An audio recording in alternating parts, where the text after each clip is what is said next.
what just happened between the three of us is the single reason that Gary Vee, the character, exists. Way too long, guys looked up to guys on dumb shit trying to do quick cash and fucking Mercedes and flex. I'm here to fucking squash that because there's plenty of people with good intent who've been miscommunicated to take shortcuts and do bullshit shit. You got your perspective. I just want to be happy. Don't you want to be happy? Edmonton, how are we? It is so good to be here with all of you. I know this has been a long time coming. I'm incredibly excited to be here. I really want to mainly get into the Q&A, which I'm excited about, but I figured I'd start with some words. First of all, thank you so much for the warm welcome. We had a bunch of events backstage prior to this talk, and I just want to thank everybody who was a part of it. And I'm incredibly, incredibly humbled by the warm welcome. I'm just really happy to be here with all of you.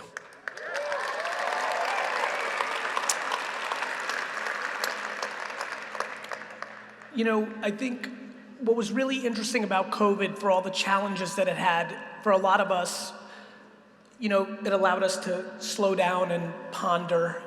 And for me especially, it allowed me to tap into some things that I haven't historically talked about. And I'm grateful for that. For all the things I talk about around self-awareness or gratitude or things of that nature, what's incredibly clear to me at this point in my career is that from a business standpoint and clearly from a life standpoint, I think we grossly underestimate perspective. I really genuinely believe that life is exactly as you see it. I believe that there are inherently people who are cynical, and because of that, they're just going to believe things are not good or stacked against them. And I think there are people who are optimistic. I think there are people who are practical and delusional and all those things that I think many of you have heard about. But there are a couple things that really stood out for me during this last 18 months. And it really is interesting that one of the categories that I'm spending a lot of time on right now that a lot of you know is NFT land. And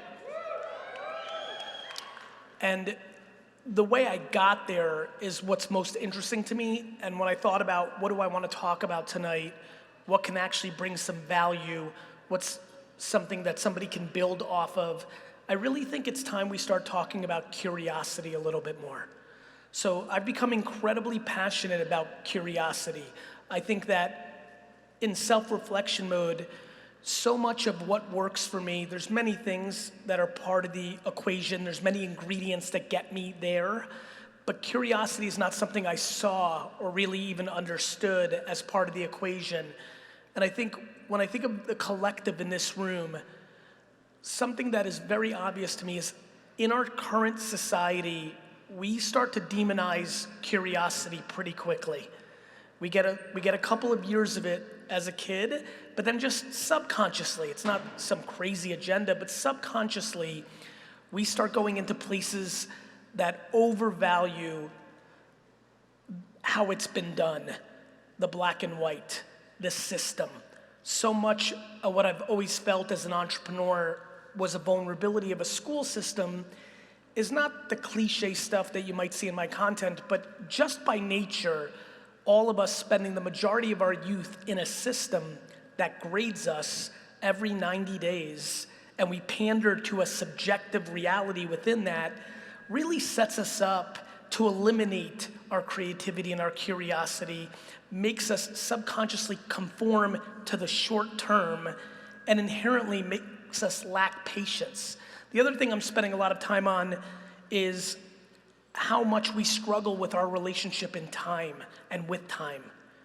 You know, we get sold so many things like life is short, which, you know, I think all of us at this point know, depending on the context that you look at a statement or a situation, it changes the altercation. But so many of the rules in society of when you're supposed to have your life figured out, get married, accomplish, is predicated on a world where people live to 45 years old. It's just the reality of it. So much of what we're affected by is how our grandparents were affected by their parents and grandparents, and those fuckers were dying at 40. Of course you should have your life figured out at 30 when you're dead at 47. But we haven't adjusted. You know, 1880 may seem a long time ago, but it's stunningly not. And when life expectancy is in the late 30s and early 40s, and now we're 75, 85, 90, 95, I just think that there's so much confusion in the system, and I just think that we need to have different conversations. Let me give you an example. A different conversation that we need in the business world, that's where I'll keep it, but it's clearly a societal statement, is I'm genuinely struggling why anybody should not be kind. I have watched in the business world for the last 20 years, people justify being cruel to the people that they're a manager of or they're admins because they're stressed. I'm sorry I scolded you, you don't get it, the client had me in a bad day. We have completely accepted bad behavior off of bullshit.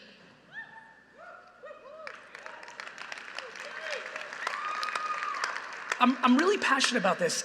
If you're a leader by nature, your job is to stop pressure at your level, not deploy more of it underneath you. I think that we need to just do better. I think that people in business are confused. I think that the way that business is branded is misbranded. I think people think that if you're kind, you get walked over. And I think that is absolutely asinine.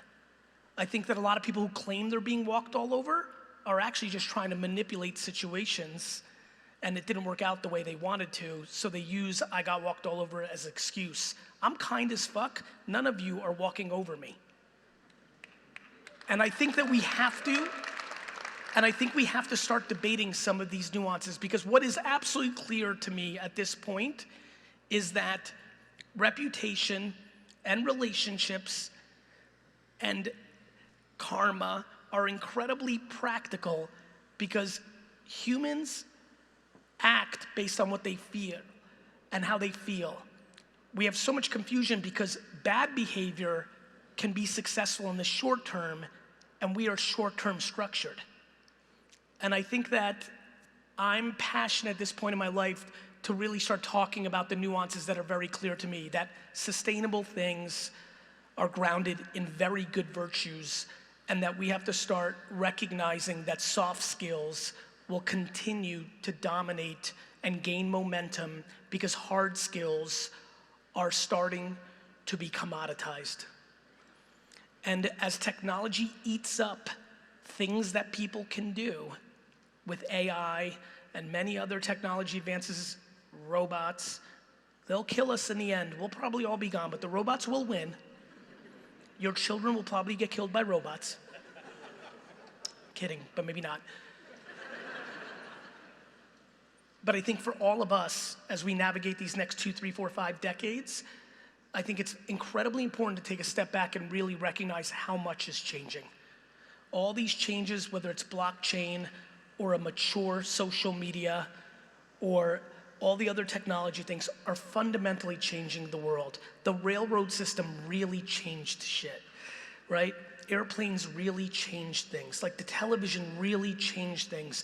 I believe that all of us are incapable, including myself, to really wrap our heads around what a mature internet with an emerging blockchain means to society. And my intuition is that what it's definitely causing is a very big opportunity for soft skills and other things that we haven't talked about in entrepreneurship. In my brain and in my company, I call it the honey empire. I believe you get more out of honey than vinegar, but let there be no confusion. I'm trying to build an empire, which is not a soft word. People struggle with contradictions. I'm incredibly ambitious and tenacious. I'm incredibly fast day by day, but I'm incredibly patient. I think people struggle with patience and ambition. even though it's exactly what you see if you study things that have been built that are meaningful. And so I think nuances, context really matters, and we've lost that. We've become an incredibly hot take, headline reading society, clearly politically, everybody understands that. That's the easiest thing to read. It goes beyond that. That's very obvious. Nobody's confused about that anymore. I'm talking about things that seem more subtle and mundane. I think we subconsciously are confused of what it's gonna take to win in business. And I highly recommend that everybody takes a very serious step back and thinks about things like lifetime value. If you're a media spender or you sell direct to consumer, you're very comfortable in customer acquisition and lifetime value. It's the math. It's how much you pay for a customer, how much are they worth. It's grounded, it's something people understand.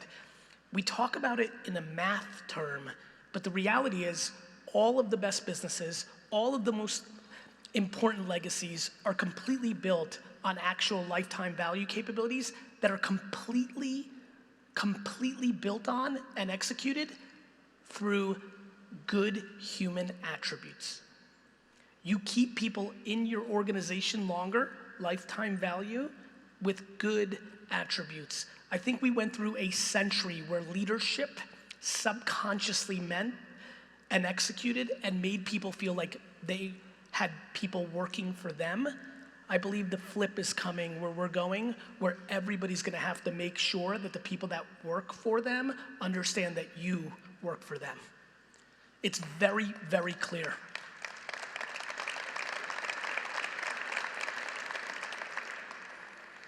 What's so fun about talking about this stuff is it doesn't get the biggest claps. Thank you for starting that one. It doesn't. It doesn't. It doesn't get the biggest claps. It doesn't get the biggest headlines. People are uncomfortable with it. People think it's soft. People think it's not practical. People think it's delusional. People think it's too optimistic. It's super clear to me. I really, really hope that as people start navigating their businesses, actually, here's something interesting. And then let's go into Q&A because I want to know where everybody's temperament is. But I want to leave this, one little challenge, one little fun thing. No matter how nice you think you are, I think I'm incredibly nice, I'm going to do the same thing. My email, is it up there? All right, text, beautiful. Next week, 1 week, I mean, you schlepped here tonight, so you wanted to be here. This is something you wanted to be here for. 1 week, challenge yourself to do something that doesn't come natural to you in a nicer form. For 1 week, I want you to interact with customers or employees or partners, potential or active, and I want you to think about this talk and think about how you can make it nicer. How you can make it feel better. How it's better for them than for you. The world leaves a lot of money on the table in business land because it's inherently selfish when if you deploy the strategy of selflessness in the environment, you will make much more money long term. We have lived in a society way too long that has mispositioned how to build big businesses, and I think it's time for it to finally change. And I'm here for that rodeo. Thank you.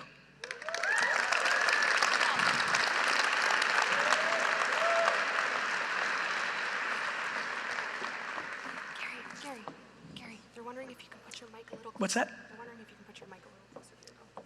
What's that? Sorry, they're wondering if you can put your mic a little closer to your mouth. Fine. So everyone can hear. They were wondering if Gary could put his mic a little closer to his mouth. Fine. Gary, what's up? Oh What's my up? God, I'm freaking out. Don't. This is crazy for me, guys. I mean, we have Gary V in the house. It's nuts. Lots of questions for Gary tonight, starting with this video question from Service Credit Union. Hi Gary, what is the most notable disadvantage a micro or small business would have in today's market? And more importantly, what is a key attribute a business owner should have in overcoming it? Can I get him to play it again? What's the biggest vulnerability that a What micro... is the most notable disadvantage of a micro/small business in today's market, and what is the key attribute/trait a business owner should have to overcome it? And this is coming from Michael. Michael, I think the biggest vulnerability that a small or medium-sized business has is their perspective that their size is their vulnerability. It fascinates me how much people love to think about why they're not growing. And no question, this is the luxury of getting so much content sent to me in text, email, DMs. Everybody goes to, this person got more fundraising. This is a bigger company. They opened a location in my area. There's a very specific reason why David and Goliath is a story that still plays out in our society. The biggest mistake and the biggest opportunity for a smaller business is to be David, right? The problem with small businesses is they inherently want to be Goliath, they want to be bigger, but they don't have that resource. The problem with Goliath is they're slow and audacious. It's actually very easy to compete with big companies today because of the size and scale of the internet. We see it so much. If Goliath always was going to continue to win, well, IBM would still be the biggest company. Microsoft would have never let Google happen. Google would have never let Facebook happen. I think you need to, when you're small, you need to lean into scaling unscalable behaviors. For small businesses and small business owners, where do they get the confidence to grow their business in what might be a very saturated market? What's the alternative? You decided to have a fucking business. Seriously though, right? Like the confidence comes from the audacity of thinking that you can build a life for yourself where you pay for yourself and nobody else is doing it for you. You already made that decision. The alternative is go get a job and shut down your company. Like, you know, people love capitalism and entrepreneurship when it's working for them. Right. The second it's not, they don't like it. I mean, I'm so tired of all my friends that are capitalists. I'm a capitalist, which means I'm willing to go to zero, and if I lose, I lost. But like, everyone's like such a great entrepreneur, and then somebody bigger comes along and takes market share, and they're crying about some shit. Everybody hates when the government's involved until they need the government. Stop being soft. Love it. Stop being soft, everyone. Myself included. No, but it's a very, I want to stay on this, it's a very important point. This is what you signed up for.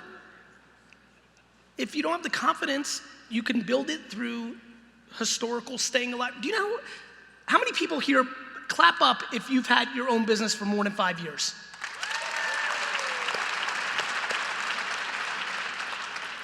The level of admiration I have for everybody who just clapped, it's hard.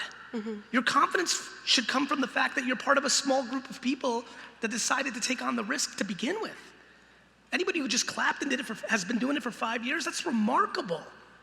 But don't be audacious. If somebody big comes along, they're better than you then. That's what you're saying. Don't cry about it. Don't try to change the rules because it's not working for you.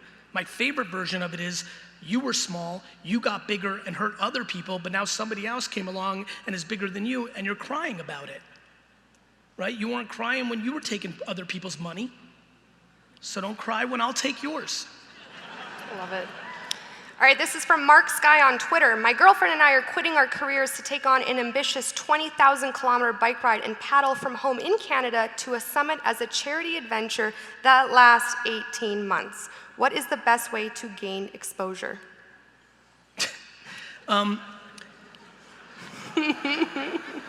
The best way to gain exposure is to do the most obvious thing to everybody in this room. Anybody could sit in this seat and answer this, which is to document the entire journey. Yeah. The question is, are you good enough at it? Everybody knows the answer. You start a vlog and you put it on YouTube, you chop up all the pieces of content, you put it on TikTok and Instagram and Twitter, but are they compelling?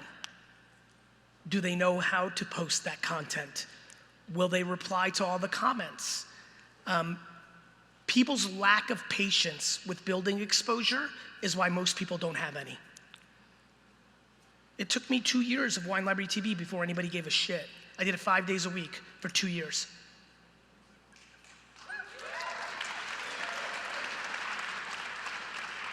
Now, Gary, in one of your podcasts, you said something super commendable, that you actually had a position in your company for someone to read the comments, reply to people, and from there you guys create this assessment as to what your content should be. Can we talk a little bit about the importance of replying to comments and acknowledging people in social media?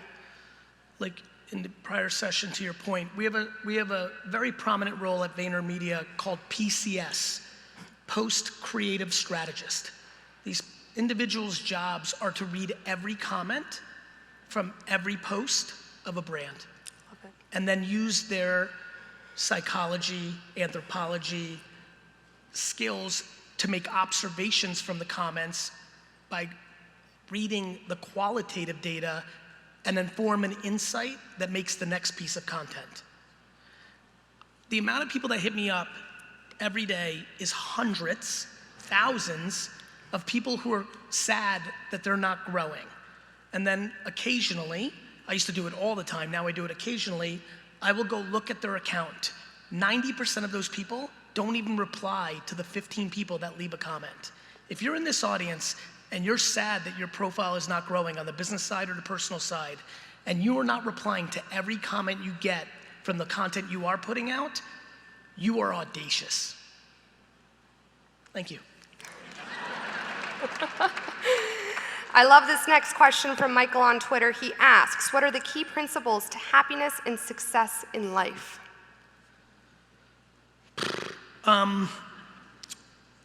I believe it's simplicity. I really do. I think for the people that know me in my life, I'm really simple. You know, I really enjoy my career. I love this. Like you couldn't even imagine how humbled I am by people's interest in what I talk about. But I think the key to happiness is being content while being ambitious.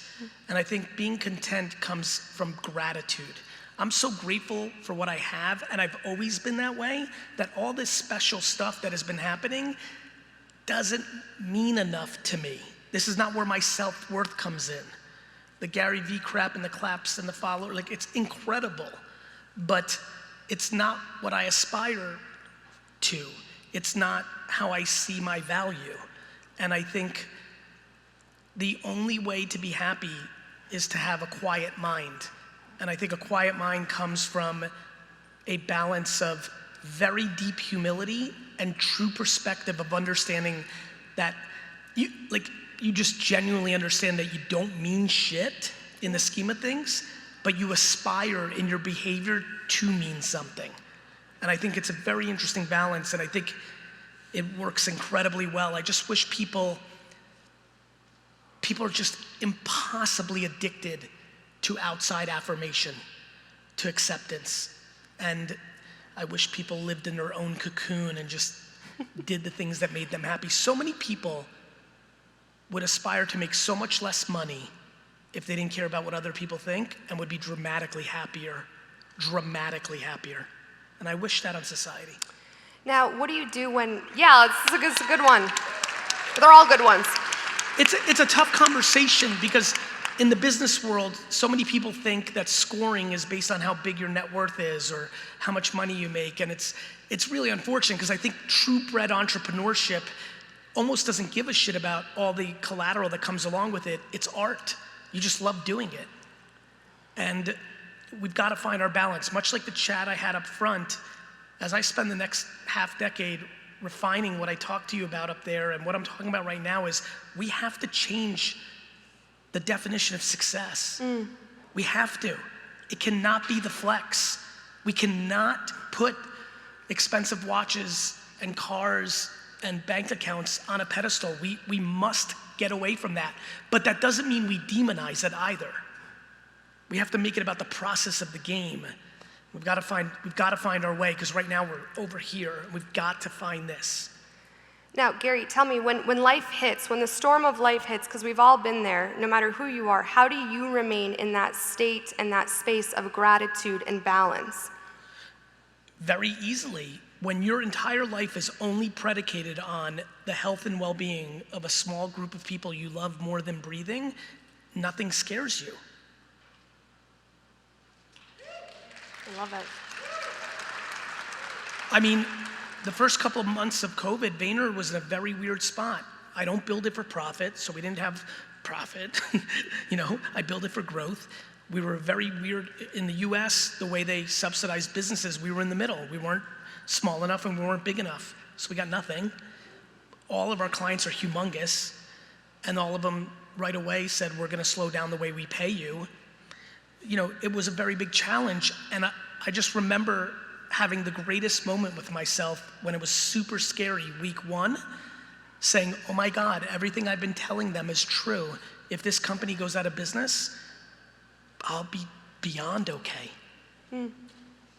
I love that. Yeah, I have a question, because what you said prior to what you just said really hit home for me, because in my previous role, in my previous job, I actually attached my worth and my identity to income, my job, my work, my schedule, social media, because I worked so hard to get it. I fell in kind of that loophole. Then life hit me with a very big wake-up call. And I was stuck with this super uncomfortable feeling of my internal changing, and if I didn't change my external, it just wasn't working, and I became a very unhappy person. So just in case there's anyone in the crowd and in the fans in the audience, anyone listening online who can relate, what would be your advice to them to have that courage to start redefining success in their life? That they can. You know, like, everybody's so obsessed on what they've done and said. Like, the greatest gift in the world is the ability to be comfortable in changing your mind. I love it. Actually, I have a very different thing to say right now. We need to start hanging out with 90-year-olds more. I mean this. You wanna do something that will bring you an incredible amount of value, but also bring someone else an incredible amount of value? Go donate your time to a retirement home for 1 week. You will learn a lesson real fast. That 99% of the stuff that all of you are right now thinking about means jack shit. This is a game of perspective. I don't understand how we don't understand that.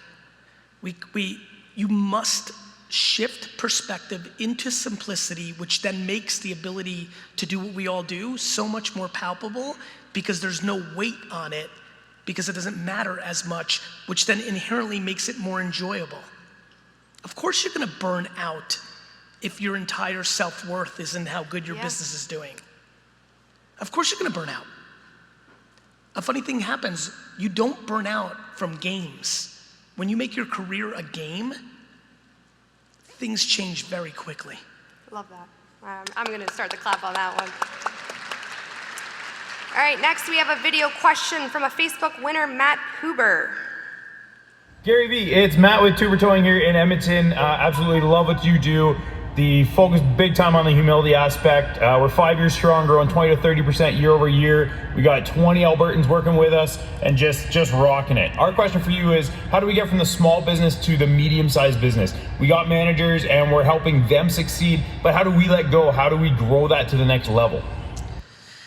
You know, what's tough about video questions is you want to ask there's the next question there. It's like, again, I talk about these thematics a lot, and I will repeat them to my death.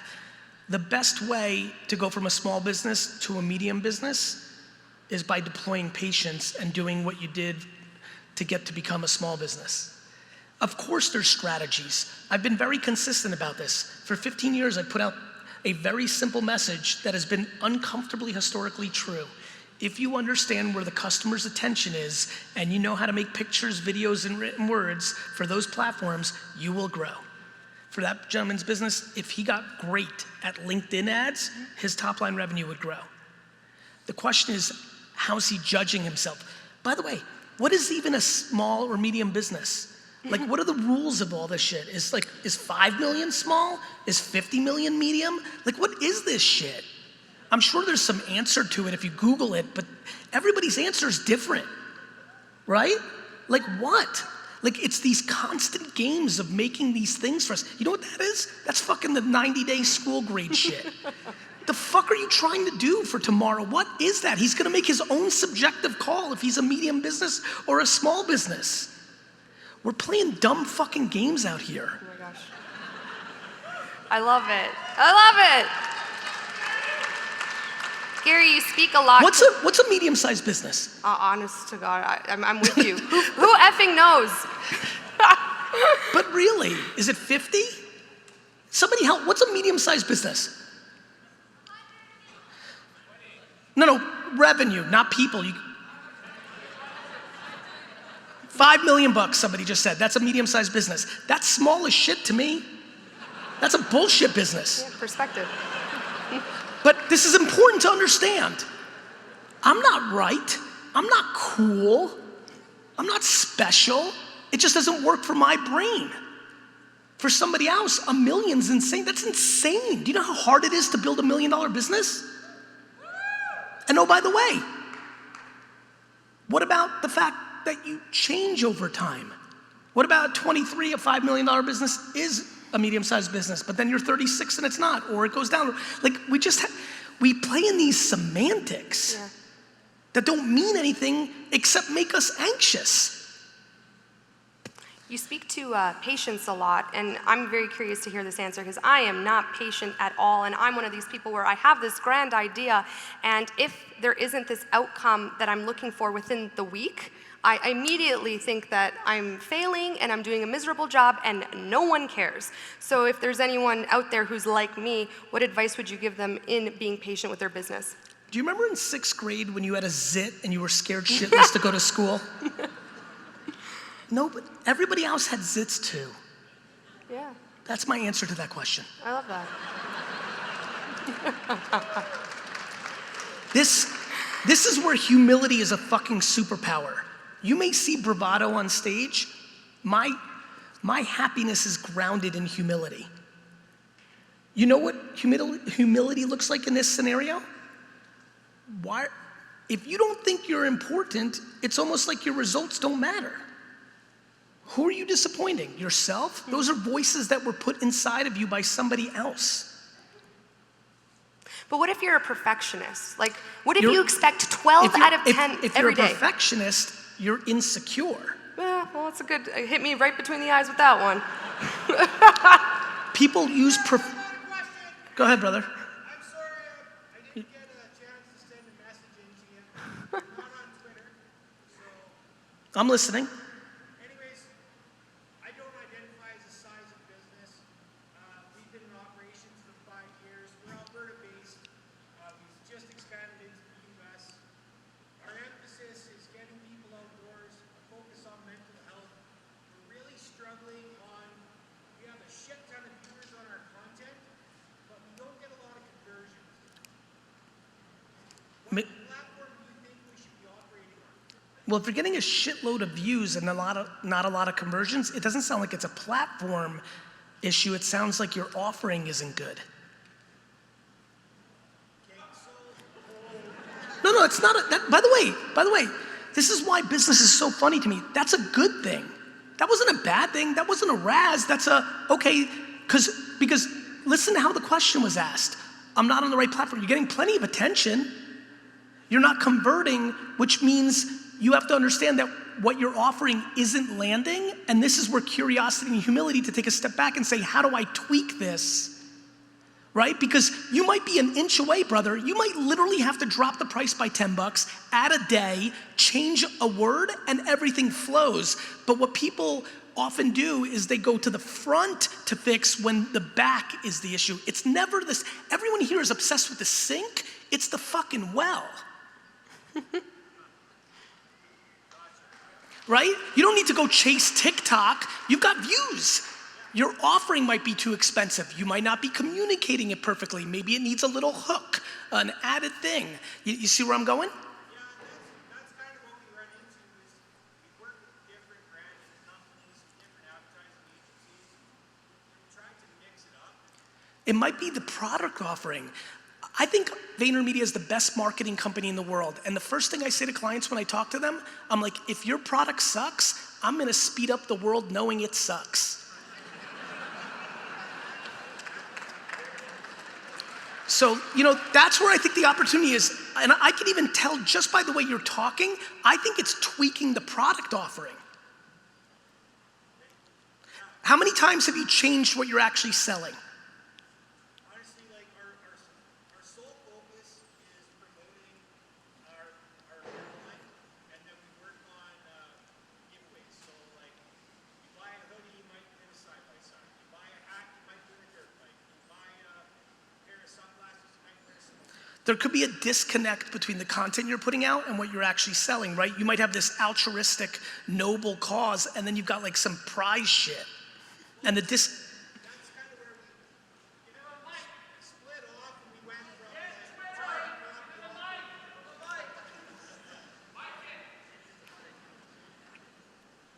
I mean, you fucked this up, bro. I was just doing an interview. You jumped up and got fucking crazy. I'm ready. I'm right here for it. I'm here for it. last minute, I'm like, fuck, if I get a chance, I'm just going to jump up and ask a question. I'm here for it. I think there's a lot of fun stuff there, right? The disconnect of, you have this great mission statement. Like, think about how much this won't land with a human. We're all about mental health and good. And then it goes into buy a hat and you might win there's a disconnect. Well, and that's we're trying to give things back to people that they wouldn't be able to afford on their own. You know what? Anyone can afford like a $20 fucking bottle, right? I think that's the justification you created with, because I think when you're selling it that way, I know exactly where that model comes from, and I think you're not right. I think you've put lipstick on an ugly pig, and I know the person that's sitting next to you agrees with me 100,000%.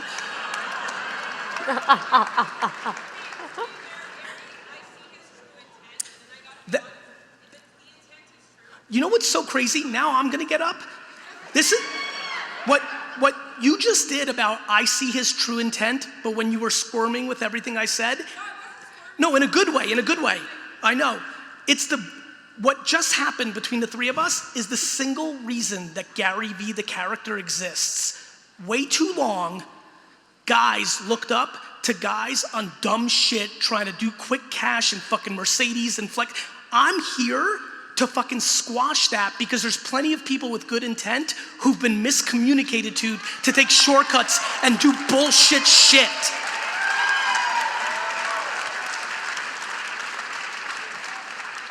Okay, let's keep going. Okay. All right, this is a tweet from Rob. How does one balance family life, 2 small businesses, and a full-time job?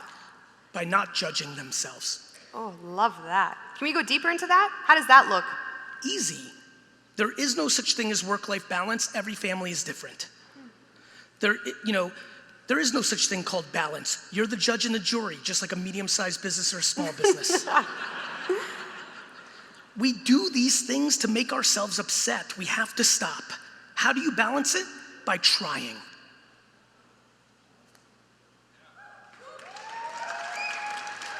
You try. You try to go to the recital. You try to go to the parent-teacher conference. You try to run your business. You try. And if you try your hardest and can't do it, you should not judge yourself. What is can't? Yeah. What's can't do it? What does that even fucking mean? You missed a baseball game? Come on. The kids can have you miss a fucking baseball game. It's true. It's true. Every single person here has 9,700 things they can think of that their parents fucked up and they still love them. And oh, by the way, forgot 8 trillion things their parents did that was fucked up. We are in some crazy fucking dynamic of like over-analyzing everything so fucking much with a layer of cynicism that is making everybody go fucking crazy. If you are a good person and you're trying, truly trying, and not trying to hurt anybody, you're fucking phenomenal. Enough. How do we eliminate that outside noise? Sometimes, you walk By not fucking caring about other people's opinions once and fucking for all. High school is fucking over. Stop playing in it. It's over. You left. You're not in fucking high school. You are, I know, but everybody else, stop. It's It's over. What? Who? Your mom? Tell your mom to go fuck herself. She fucked up too. What, your spouse? Like, what? Who? What? Fucking just living for other people's judgment. Everybody else sucks shit too. Now, if you're gonna tell your mom that, how do you have the courage to have that kind of conversation with her? Because you don't say it the way I'm saying it. You say it a different way. You say, Mom, I appreciate your opinion of how I'm being a father. How about the time you did this? That shuts them up real fast. I love it. I love it. Like, I just don't understand how people are so deeply into this affirmation culture, keeping up with the Joneses. It's just really a problem, and it's getting worse by the second. And news alert, it's not social media's fault, it's your fault. This lack of accountability is fucking disgusting. We have to go deeper, and we have to be more optimistic and positive. We have to become more optimistic and positive. You know why? You get to decide life. Just so you know, news alert, you're deciding what life actually is. It is your subjective call. And if you're like, well, Gary, fuck you, I grew up in a family that was very pessimistic and this is what it is, well then, what do you want? Then go to therapy, right? Like, do something. Fight for it. Fight to be happy. Listen to positive shit. That's a funny game. Miraculous thing happens when you cut out your most pessimistic friend, you become more optimistic. And let me tell you about complaining. The only people that are listening to your complaining are people that extremely love you but are enablers, or your other loser friends and you're just complaining to each other. How about those people who, because I'm sometimes like this, I have high anxiety in certain moments and I create this narrative, this storyline in my head where I'm like, this person's judging me because of this, or this person's mad at me because he didn't look at me today and didn't say hello when I said hello to him. Yep. How do you escape that mental block? Because sometimes that's all-consuming. By making pretend that you're gonna die tomorrow. Actually, I love that. I'm being serious, I'm giving you my answer. How the fuck am I gonna care about Johnny thinking that I'm not good looking today if I'm gonna die tomorrow? You think I'm gonna care about that? We don't have perspective. All of a sudden, miraculously, people stopped worrying about a lot of things when COVID hit. That was funny. Shit changed. We just care about dumb shit because the world is too good. How about that one? How about that one, my friends? We've decided it's so bad because it's so good. Look at the data. What can I tell you? Too much prosperity. I'm sorry, that one hit home for me. That one is, I needed to be reminded of that. So, you know, I feel like we're all here for a reason. Obviously Gary V, but I'm the type of person that believes that we are all here for a bigger reason. There's something that Gary's gonna say, there's a question that's gonna be asked, there's a moment that we're gonna interact with someone that we're gonna walk away from today, and our perspective will be shifted. And for me, it was that moment, so I just wanted to weirdly thank you out loud in front of everyone right here, right now, and we're moving on. And by the way, this is where, again, humility comes in. So much of this good shit for me, so many entrepreneurs struggle with the word luck. I do. I worked so hard since I was 14 years old. I struggle with it, but I'm incredibly lucky. I was born in a communist country and was in the right time, in the right place. My grandfathers both spent years in jail for being entrepreneurs in Russia, and I get clapped for in Edmonton, right? You know, so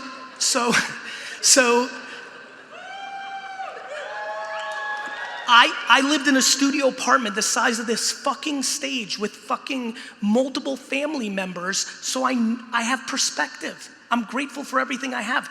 We lack gratitude. You understand that, right? You lack gratitude. There are almost 2 billion people on earth that don't have access to clean water.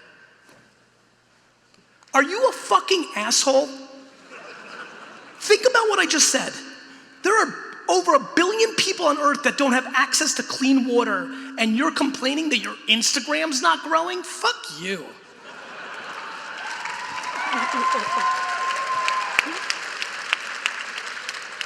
Okay, this next next photo Can we stay on this one? I would love to. Are we good, guys?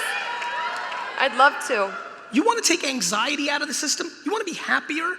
Look at the world and be grateful for what you have. Everybody's so interested in paying attention to people that have more than them, they don't recognize that there's way more people that have less than them. So Gary, what do you do to stay grounded, to stay in the space of gratitude? Are there affirmations that you say? Do you meditate? Do you spend time with your family? What is your source of that gratitude? My source is that I was extremely fortunate with the luck of the DNA game and outrageous levels of remarkable parenting by my mom. That's me. That's me. That's why I stand up here today, not thinking anything of me. All these things that I'm spewing, I'm just a vehicle passing through what my mom gave to me, and I'm sure she got, like, I don't think there's anything special about me. I know what I'm saying is special and important. I know a lot of other people know it to be true. I have so much judgment on me in the world because I am obsessed with talking about positive things in a world where anger and darkness is loud and happiness is quiet. What you're seeing on the mainstream media and social media is the loud, dark minority. The problem is the quiet, happy majority is quiet. If you're happy, do me a favor, share it. And not flex it. Don't show them you're happy with your Porsche, Rick. Talk about real shit. This is real talk here. You're a son of immigrant parents. I'm a daughter of immigrant parents. My beautiful mom is here today. Her and my dad escaped communist Poland back in the 80s, created this unbelievable life here in Canada. And I remember listening to you on a podcast. I think maybe the moment where I truly fell in love with Gary Vee, and you said your greatest gift was being the son of immigrant parents. 100%. And adversity is the foundation of success. This macro prosperity is the foundation of anxiety. You don't worry about everything we talk about in society when you don't have food.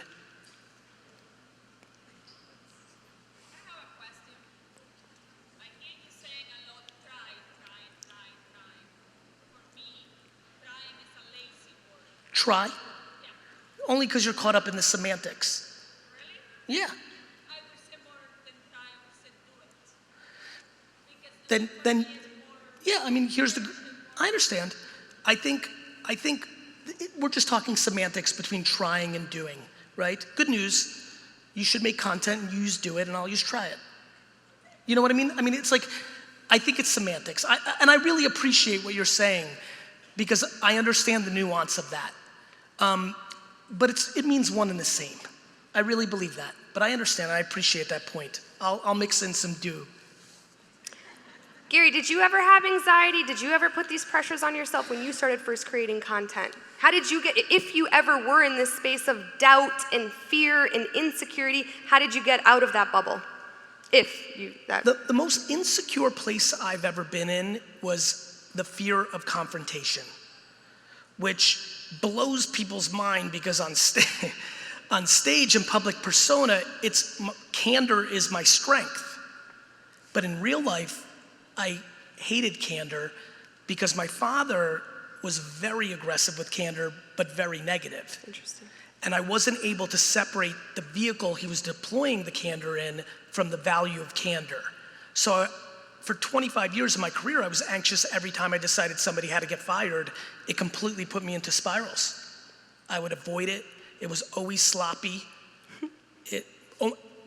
To a T, every person that's ever been close to me in business that works for me or worked for me that doesn't love me is based on one thing, my inability to be candorous. And it's been a very big shift for me in the last 3-4 years. The new book is called 12 and a half. It's about 13 attributes, but I call it 12 and a half because I'm only halfway through my journey on kind candor. And I needed to create the word kind in front of candor to even begin to deploy candor. And it has led to an incredible amount of unhappiness in my life and career, was my inability to be candorous, which is wild because my content is incredibly candorous because I'm not talking to anybody. I'm talking to everybody. But when it's Steve or Sally or Johnny or Nicole or Karen, it was very hard for me. And so now I do it. Would you change anything about your journey or your process, even the negative moments, the life-changing moments, the things that you didn't love, if you're here right now and you could? Of course not. Of course not. It would be crazy Yeah, to I love think that. way. I agree. It's all about the process. The number one, people looking backwards, dwelling, it's over. I don't know if you guys heard, we have not invented time machines yet. You're not going back anyway. People sit and dwell, and they make these subjective calls. This keeps going back to the theme of tonight. They make subjective calls that's where their life got ruined. And they decide that's where their life got ruined for 47 years, they think about it. I think I'm incredibly grateful, and I always do a fun game with myself, which is maybe something on paper would have been something great, but maybe that would have led me to going over here, and that's where I would have gotten hit by a bus. You know, like I believe in that. I do too. I'm very imaginative of it could be worse, it could be worse. It's just completely one big game of gratitude, and I come and do this because I'm passionate about one person in this audience emailing me in 9 years saying I was in Edmonton in 2021 and I wasn't grateful. You're right, I was spoiled, I was entitled, I was delusional, and I practiced it and it changed my life. I believe in that because I'm on the receiving end of that now, 15 years later. I like it, it feels good. It makes me feel nice, it's a better feeling. It's when you're full, when you're good, you have nowhere to go but trying to make it good for everybody else. Which is why I know that I have to deploy sympathy and empathy for everyone who's mean to me because they're not good. They're hurt. So they're trying to drag me down to be hurt with them. People struggle with negative comments. I'm gonna make you get real comfortable with negative comments on social media and in life. They're hurt. Don't feel bad for you, feel bad for them. They're showing you their hand. They're upset, they're hurt. Love that. Okay, we'll take a photo question from Melanie. Whoa, there you go, Melanie. Melanie, stand up. Yeah, let's get Melanie Let's a clap round it of up for Melanie. Awesome, I love that. Why does Facebook... Melanie, Oh, sorry, that was pretty audacious. You're not the only Melanie here. Go ahead. I know it's you, I got it. Why does Facebook and Instagram make it so freaking difficult to create an ad? They are leaving millions on the table. Small business owners are struggling to survive, and it could help them. Thanks, Melanie. Melanie, you mean it's difficult to actually make an ad? You mean like the technical aspect of deploying an ad? So when you're making an ad and going through Facebook the way that they do it, you need a friggin' degree. It's so difficult. Mel, there's billions and billions and billions of dollars and millions and millions and millions of people that do it. No, I'm doing it. We're not just saying, okay, imagine your mom and dad were starting a business from scratch. Didn't have you, you had nothing. You had to start from scratch all over again. It is not easy for the mom and pops to learn how to do it. I disagree. Then I think you haven't then I'm going to challenge you on that. Okay. I think that, so I'm a real estate agent, and I do community content, and I help some of the local businesses in Fort McMurray try to get reach and try to get. I'm sorry. You're not talking about actually uploading the ad. You're talking about it being successful now. That also, but going through the on Facebook, go through the thing, it's the ad, and you have to Do you know what else is hard like that? Driving. Mel, do you know how hard driving was when we all fucking took the first wheel? A fucking K-turn? Are you fucking kidding me? No, I appreciate your energy, but it may be a little more friction than you would appreciate. Yes, and I think Facebook's leaving a lot of money on the table because it's so difficult. And you're an investor. Mel, do you know how much business Facebook does? Yeah, but they could be doing more. I think Doing more if it was easier. That's all I'm saying. you're really barking up a funny tree. And I am not afraid of this tree because I'm on the ground talking to the small So, people on the podcast. but the problem is there are millions of small businesses running ads on Facebook right now. Millions and millions and millions and millions and tens of millions. So you're coming from opinion versus the data. I'm coming from experience. Of 4 fucking clients? There are tens of millions of small businesses running ads on Facebook, Mel. You're going down an interesting path where you're demonizing the platform. I just want them to make it easier. So call Mark.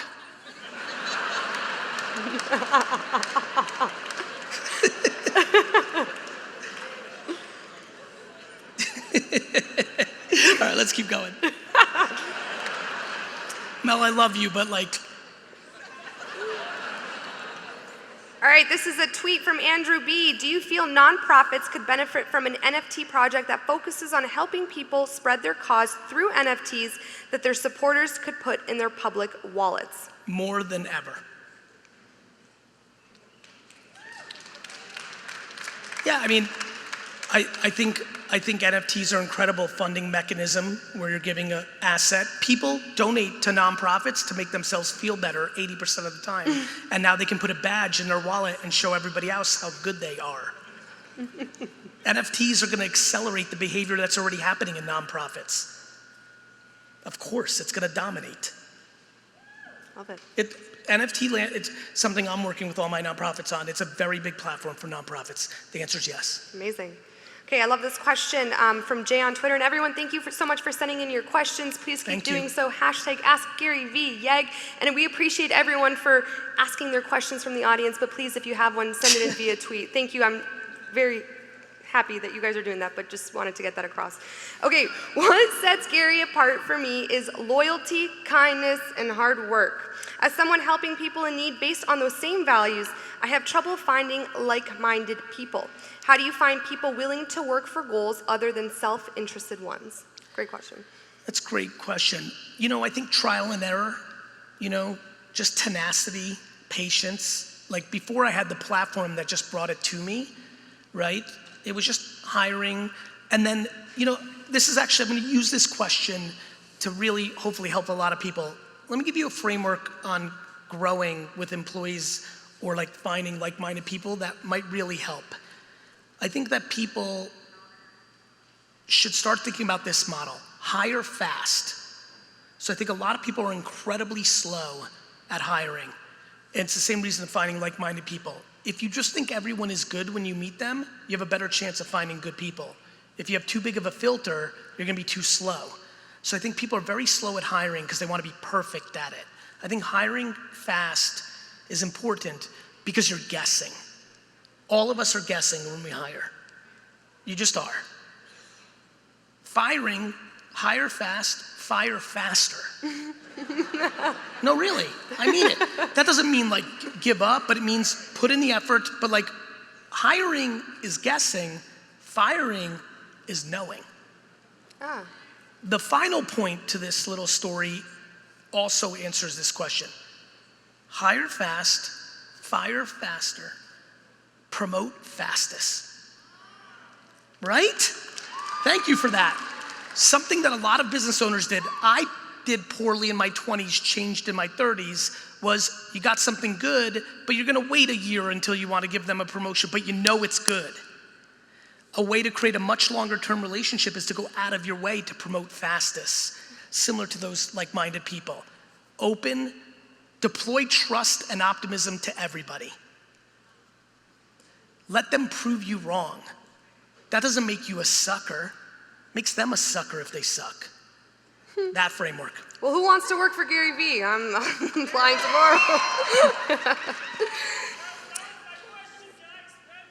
Yeah.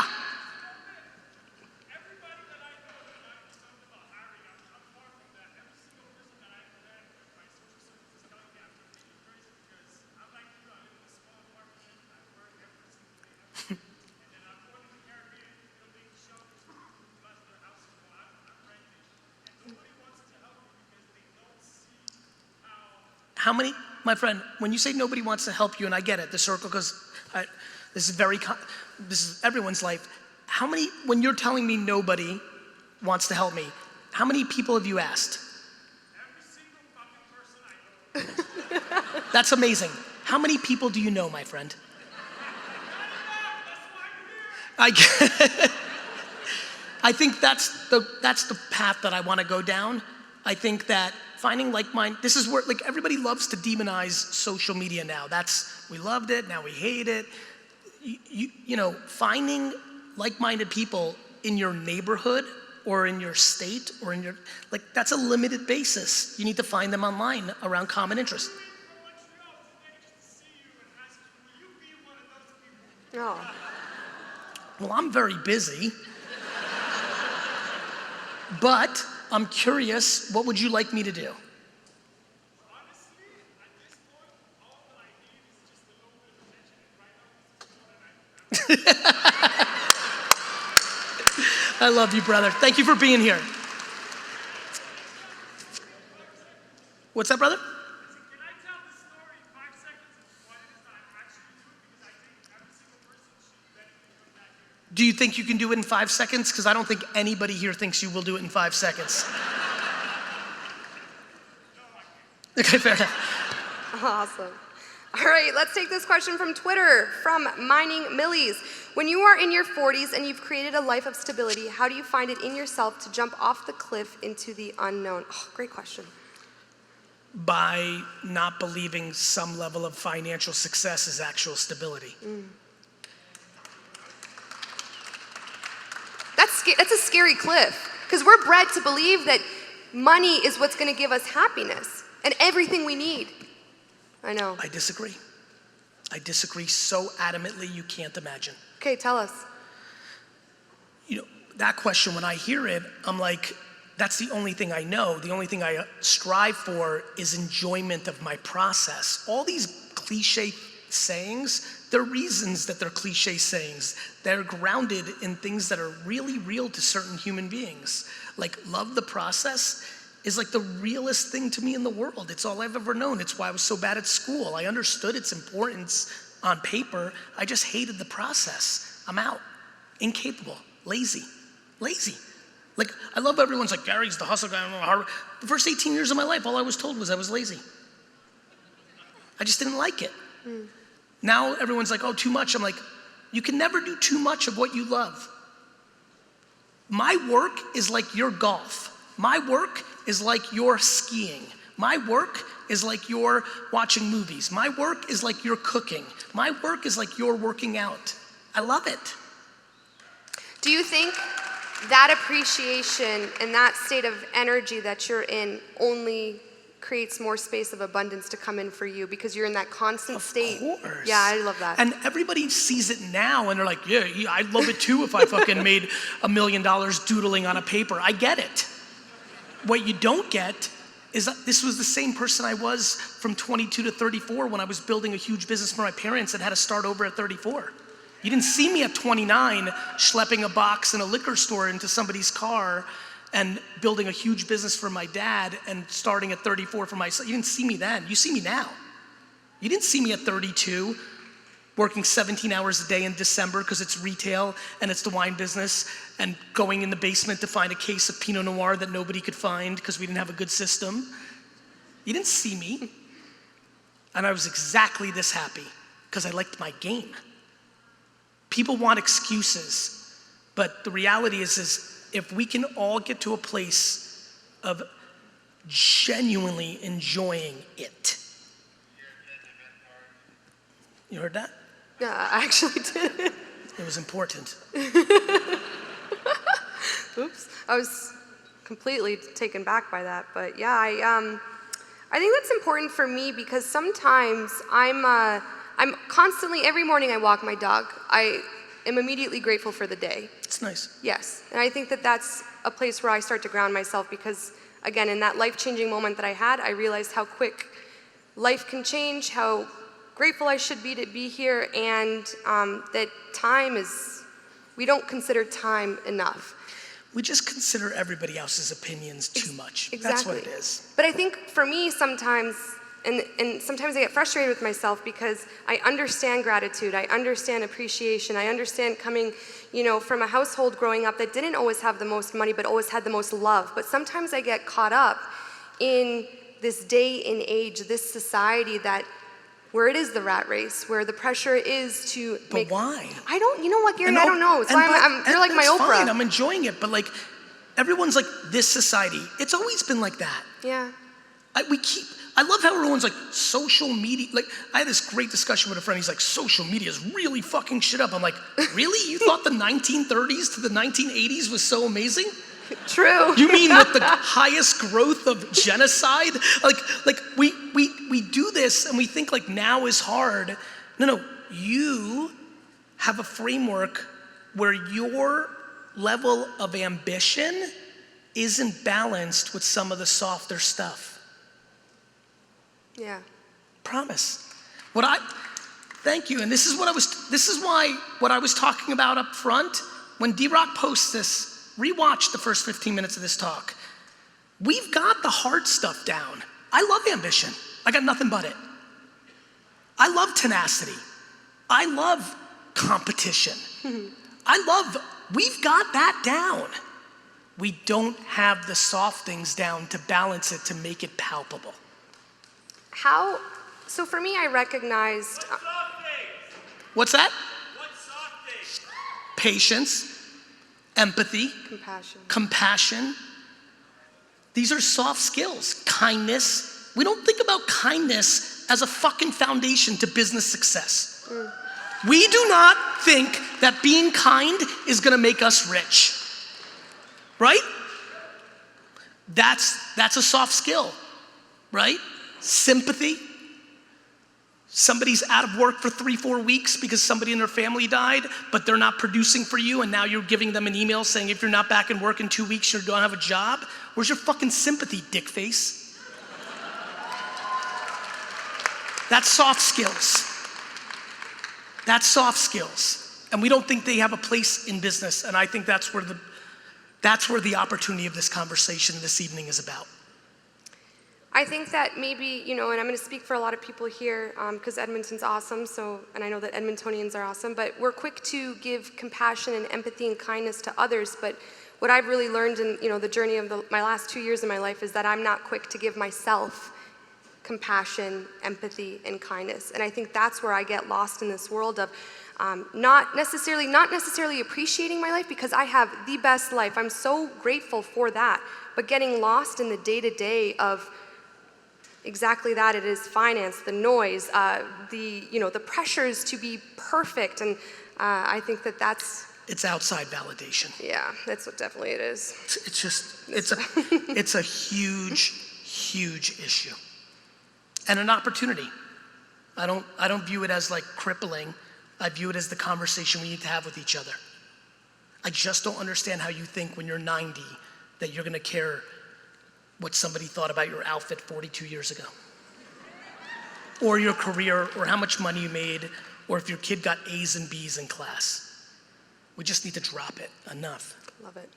Okay, this is a video question from Facebook from Carson C2. Hi Gary V, my name's Carson Cito and I'm excited to ask you a question. So, say I have $1,000 and I wanted to invest it somewhere. Where should I invest it? And if you say into myself and I wanted to start a small business, where should I invest that in my small business? For example, should I invest it more in social media or my inventory? Thank you. So cute. Okay. Well, that was the best part of this whole night, huh? The real answer to that question is it's the journey of self-awareness first. When you only have $1,000, you need to really love whatever you're doing, because you're gonna have to make a lot of things happen out of nothing. So if she was, if we were really jamming for an hour, I'd be like, what do you love? Like, what do you really love? Because when you don't have a lot of money, but you're young like that, or you're hungry to be happy, you have time. You will start prioritizing it. And the only thing that you'll sustainably do for a long period of time is something that you like without getting into a tough spot. So in that scenario for all of us, it's self-awareness. I do believe there is, though, a common answer that I think could help a lot of people here. I do believe at that level The number one thing that everybody should at least take a real try at is buying and selling. Buying and selling teaches so much. Sports cards, I think it's well documented what I would do with that $1,000, which is go garage selling or thrift storing or clearance aisles at stores. I believe in that. I think it teaches you so much about human beings, what they'll buy, what they won't buy. And so I'm incredibly passionate of the concept of buying and selling. Even if you're in a field that doesn't require it, the psychology of understanding humans through the process of buying and selling is an incredible foundation that leads to empathy, advancements, and other things that really matter. What's the coolest thing you've bought and sold? I think, you know, every time I'm asked that, for some reason, it was a very proud moment in my life. My brother, AJ, and I really built our extra special relationship based on garage selling. When he, you know, he was a really good student in his early years. So my mom was ecstatic. I was petrified. And so right around when he was 9, 10, 11, I was like really hot on like trying to see what his entrepreneurial journey was about. And so we started garage selling together. And we just spent so much time together, really got close. And early on, his negotiations, he'd find something that he knew was worth something, and the person would say, it's $10, and he's like, would you take 8? Because I'm propaganding him the whole time, like, you gotta negotiate, you never pay the price somebody asks at a garage sale, you know? And so he would go 8, and then he'd get it for 9, we get in the car, I'm like, AJ, that's bad. If it's 10 and you say 8, you've left no room, you're stuck, you're basically paying almost the same price. So I'm training, living, brothering up. So we get to this garage sale one day, and it's late. It's like 1:30 in the afternoon, which is like, it's over, because that's early bird shit in garage sale land. But we'd stopped on the way home, and we get there, and it didn't look like the kind of garage sale we like. No toys, video games, pop culture, older dude, tools and shit. And I'm looking, and I see AJ's like doing something, and he's negotiating, he found something. So like I walk and he makes the deal and we're walking and he's like, bro. And he was super fired up. So we get to the car, I'm all fucking pumped. And he opens the box and there's like 40 super rare Super Nintendo RPG games, like fucking just Chrono Trigger and fucking like just Ninja Gaiden Trilogy and like these $200-300 a piece on eBay video games. And I go, bro, I was like losing my mind. I was like, how did this guy even have it? He's like, must have been his grandson. We were all fired up. And I go, what happened? You know, so my brother basically bought $8,000 worth of Super Nintendo games. And then he goes, bro, he wanted 20 and I offered 5 and I got it for 10. And I said to myself, he knows this is worth $8,000. The guy wants $20. He offered 5. Best day of my life. Love it.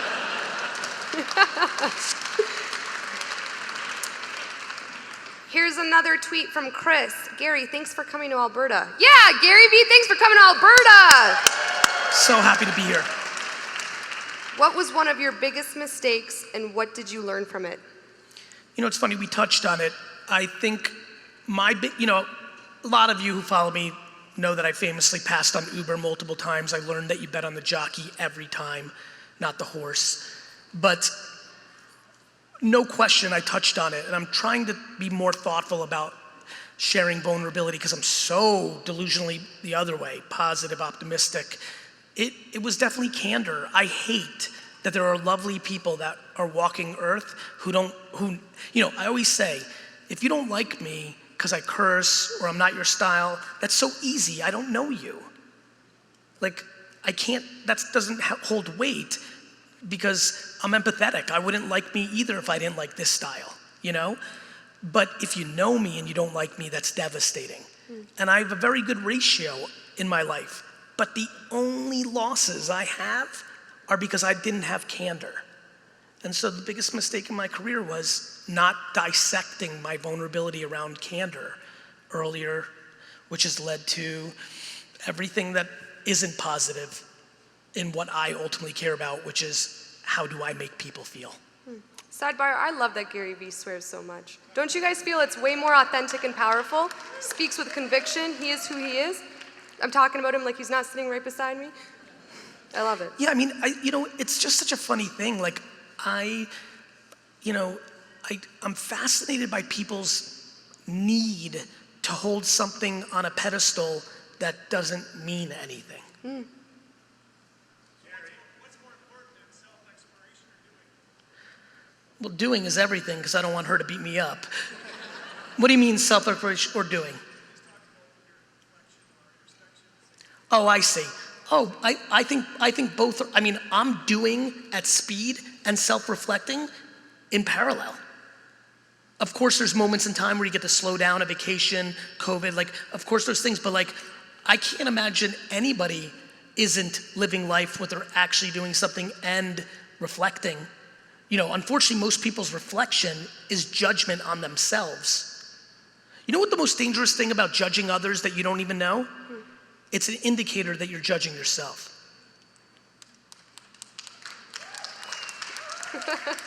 Love that perspective.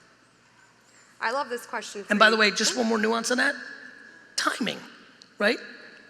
Timing's cool too. Sometimes it's time to really go head down and do, you thought, you executed, but like, it's, they both matter and they're both happening all the time. Well, I think when we get older, we start to dwell because we compromise, because most of us live by someone else's rules. Kindly and respectfully, sorry guys, if I could just ask you to tweet your questions in, just because, sorry, I know. I just, not everyone can hear the individual asking the question, but, thank you very much for your questions, but just kindly and respectfully. Okay, moving on. I love this question for you, Gary. It's actually quite profound. Imagine that everyone on the planet can hear you for 60 seconds. What would you like the planet to hear you say? That's basically how I live my life every day. I would want them to hear whatever was most in my heart at that moment. I think how many here, by show of hands, how many people have been consuming my content on and off or consistently for, I'm not done yet, thank you though, for more than 5 years. So I think for that group, maybe the context changed, maybe an adjective changed, but it's pretty damn consistent. I think life is incredibly simple, and I think that 60 seconds would be, my intuition is it would be some version of what we're doing here tonight, and because I go completely improv every time I talk, I don't know exactly what would happen, but I think that it would be trying to say something that would get people into a grateful perspective and a patient perspective, because I think those are consistent traits that lead to more happiness. Beautiful, love it. You touched on a word that's very important to me, and it's intuition. How do you decipher from your intuition, your gut feeling, versus maybe the negative stories in your mind or your body, which might be anxiety, fear, and doubt? How do you establish the difference? Well, those, break that down for me a little bit, because I want to make sure I understand. Sometimes I'm standing, in a situation and I have fear, anxiety, but I'm like, is this my intuition? You're so easy to read. Me? You are. Oh. because once again, you're doing the same thing again. For me, the reason I went all in on NFTs is because I won't care if they're a disaster, because I don't care what you think. For you, that would be a problem. Yeah. So then you have to overthink it. I have good intent, I'm trying, and I'm comfortable with winning and losing, because I'm not getting high on your claps, but I definitely don't hear your boos. The way to not hear booing is to not take in clapping. Well, this has been awesome. Next Twitter question from April. Can you talk about how important it is to build a strong team around you? How do you build an effective team? By caring about them more than what you think they are supposed to do for you. The only way you build a great team is if they genuinely, and they know, that's what's so great, if they genuinely believe that you are doing things for them too. And I think the way to build an all-time team is if they inherently know that you're giving them more than they're giving you. And I believe that most people that lead, manage, or own in business think it's the other way around. And they definitely act that way. Great. All right, Mike, a Twitter question from Mike. And by the way, on that answer, there's the financial, there's the emotional, there's the atmosphere that you create, and then the most important part of building something long-term. When you're a leader like that, you have to be ready to readjust to the other person's change in priority. When kids come to my companies, I meet everybody. Sometimes a kid will come in and say, you get this is my favorite version of a kid that sits in my office. They sit down, they're like, Gary, I'm gonna run this company one day. I'm like, amazing, because I'm tired, And I've had some of those people, and then that same 23-year-old, 9 years later, come in, they're having a good career, they sit, and they go, Gary, I need more work-life balance because I'm getting married. Good. Then, 7 years later, they come in, they're like, I need more money. Good. When you're at the top, you have to be prepared for whatever they need, and what they need changes. Love that. All right, guys, we have 5 minutes left. So if you have any last-minute questions, please tweet them in using the hashtag AskGaryVee. Or yell them out.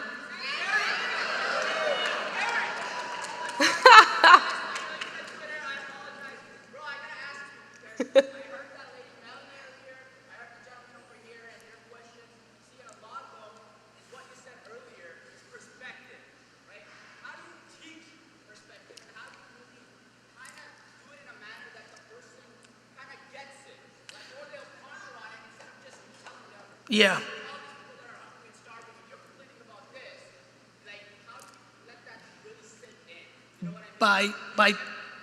By doing what I'm doing. Putting out the information in perpetuity, 24/7, 365, with conviction and passion, and by not judging them that they haven't gotten it yet. Your question was so loaded in judgment, in a good way, like you're passionate for it, but like them getting it is something you can't control.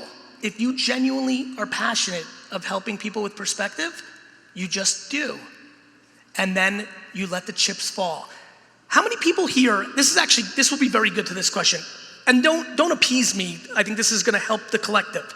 Please clap if you followed my content and you heard the same thing 974 times, but for some reason, this section's fucked up. I love you guys.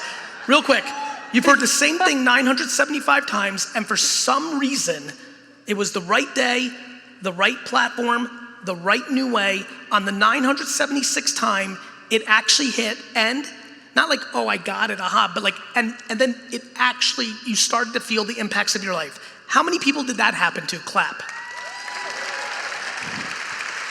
You don't even know how, I wish you understood what just happened to me in that quick second. That's insane. Do you know how good that feels when you're putting in the work, but you can't control the other side? Because that was the question, right? You can't control the other side. You can only control your actions. And for me, I'm passionate about this because I want to leave this place better than I came into it, because it feels nice. It's a nice legacy. I also wanted to inspire the way my kids and their kids live their life, and maybe some other people along the way. To hear that many people clap, that, hopefully they didn't appease me, which was what I was asking them not to do. For them to hear it's all about timing and context. The reason I keep saying the same stuff is because I believe it. I just know that the person on the other side often isn't ready to hear it. I also know that I'm not always communicating it the best way. And I keep trying different ways and different angles and different formats. Gary, you don't even read books. Why do you write them? Because people read them. And so, I don't know. Always.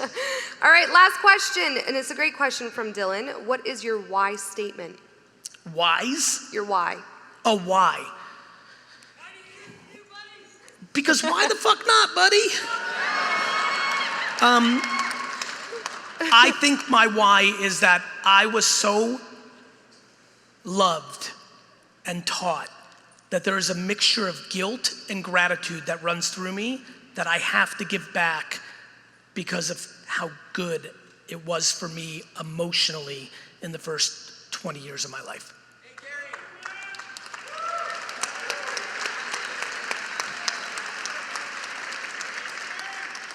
Thank you.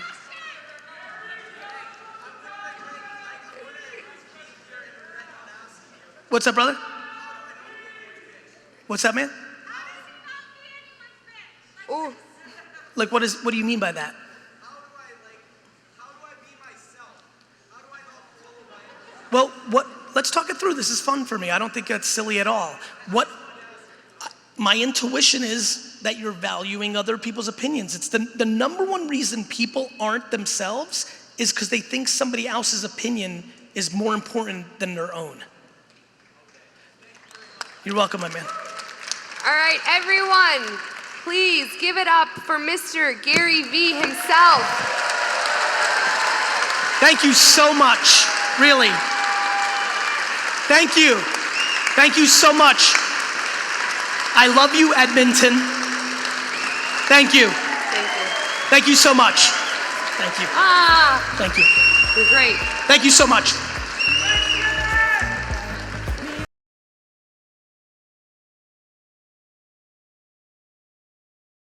YouTube watcher, what's up? It's Gary V. First of all, thank you so much. I hope you're doing super well during these times. I also want to ask you, please subscribe because my commitment and exploration of YouTube is about to explode. Stories, polls, more content, more engagement, more surprise and delight. This is the time to subscribe. I hope you consider it, and I hope I see you soon.